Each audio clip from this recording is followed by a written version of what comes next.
Мұқағали Мақатаев үш бақытым. Ең бірінші бақытым халқым менің, соған берем ойымның алтын кебін. Ол бар болса мен бармын, қор болмаймын, қымбатырақ алтыннан нарқым менің. Ал екінші бақытым тілім менің, тас жүректі тілімнен тілім дедім. Кей-кейде дүниеден түңілсем де, қасиетті тілімнен түңілдім. Бақытым бар үшінші отан деген, Құдай деген кім десе отан дерем.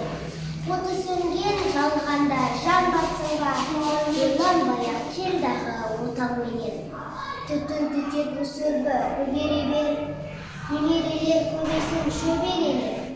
Жадыңда ұста жақсылық күтпегейсің, бұл емес оқсыраған бейнелерге.